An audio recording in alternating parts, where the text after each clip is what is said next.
안녕하십니까. 26년 5월 11일 글로벌 시장에서 체급을 키우며 국가 핵심 수출 산업으로 부상한 K뷰티와 식품 섹터의 실질적인 데이터와 냉혹한 리스크 요인들을 정밀 분석하는 브리핑을 시작하겠습니다.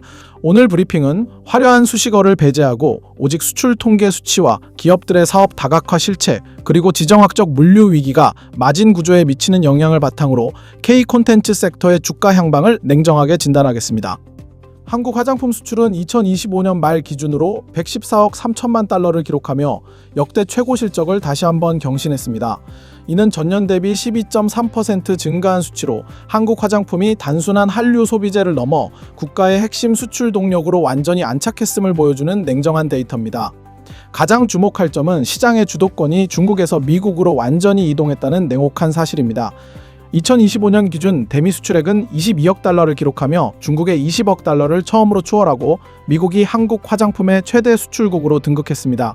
이러한 흐름은 2026년 1분기에도 이어져 1분기 수출액만 31억 달러를 돌파하며 분기 기준 역대 최대치를 달성하는 폭발적인 성장세를 보여주고 있습니다.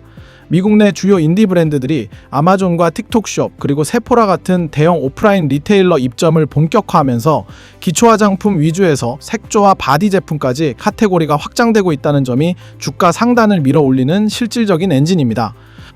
식품 섹터 또한 2025년 기준 136억 2천만 달러라는 사상 최대 실적을 기록하며 K뷰티와 함께 소비재 수출의 양대축으로 자리 잡았습니다.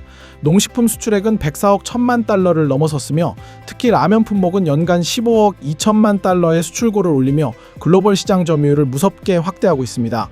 2026년 1분기에도 K푸드 플러스 수출은 전년 대비 3.5% 증가한 33억 5천만 달러를 기록하며 견조한 우상향 흐름을 유지하고 있습니다. 냉동 김밥과 가공밥 등 간편식 제품군이 미국과 유럽 시장에서 건강식으로 인식되며 메인스트림 채널 입점이 가속화되고 있는 것은 기업들의 영업이익률을 개선하는 핵심 요인입니다.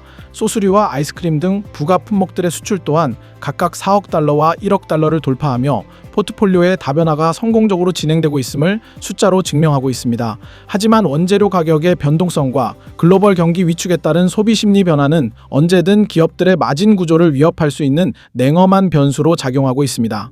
내수 시장의 성장이 정체되자 국내 주요 식품 기업들이 수익성과 성장성이 높은 화장품 사업으로 눈을 돌리며 사업 다각화에 박차를 가하고 있습니다. 신세계푸드는 화장품 ODM 기업인 CNC 인터내셔널에 500억 원 규모의 간접 투자를 단행하며 뷰티 시장 진출에 교두보를 마련했습니다.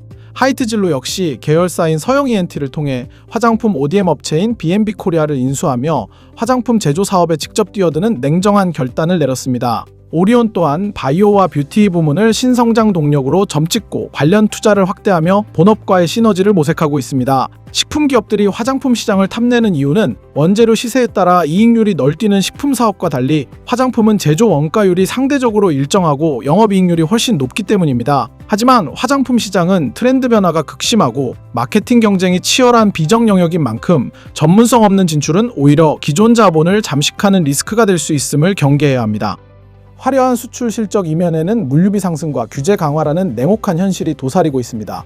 중동 지역의 긴장 고조로 인한 호르무즈 해협의 불확실성은 국내 뷰티와 식품 기업들에게 물류비 증가와 납기 지연이라는 이중고를 안겨주고 있습니다. 해상 운송 경로를 희망봉으로 우회할 경우 운송 기간이 2주 이상 늘어나고 유류 할증료와 운임이 폭등하며 이는 고스란히 기업들의 운영 마진을 갉아먹는 결과로 나타납니다. 특히 수출 비중이 높은 중소형 브랜드사들은 물류 비용 부담을 제품 가격에 전가하기 어려운 구조적 한계 때문에 수익성 악화라는 직격탄을 맞고 있습니다. 여기에 더해 인도네시아 등 주요 동남아 국가들의 할랄 인증 표시 의무화가 2024년 10월부터 본격 시행되면서 인증 비용 과 행정적 부담이 급격히 증가하고 있습니다. 글로벌 안전성 평가제도 도입과 규제 강화는 기술력이 뒷받침되지 않는 하위 기업들의 시장 퇴출을 가속화하는 냉엄한 거름막 역할을 하게 될 것입니다. K뷰티와 식품 섹터의 주가는 현재 실적 기대감과 매크로 리스크가 팽팽하게 맞붙어 있는 변동성 구간에 진입해 있습니다. 외국인 투자자들은 북미 시장 점유율 확대를 기반으로 한 대형 브랜드사들의 이익 성장세에 주목하며 순매수 기조를 유지하고 있으나 물류비 이슈가 실적에 반영되는 시점에서는 차익 실현 매물을 쏟아낼 가능성이 큽니다. 개인 투자자들은 인디 브랜드의 흥행과 기업 인수 합병 소식에 민감하게 반응하며 테마성 수급을 형성하고 있으나 이는 주가의 변동성을 키우는 요인이 되고 있습니다. 밸류에이션 측면에서 일부 종목들의 PER이 역사적 고점 부근에 위치해 있다는 점은 신규 진입 시 반드시 고려해야 할 냉정한 데이터입니다.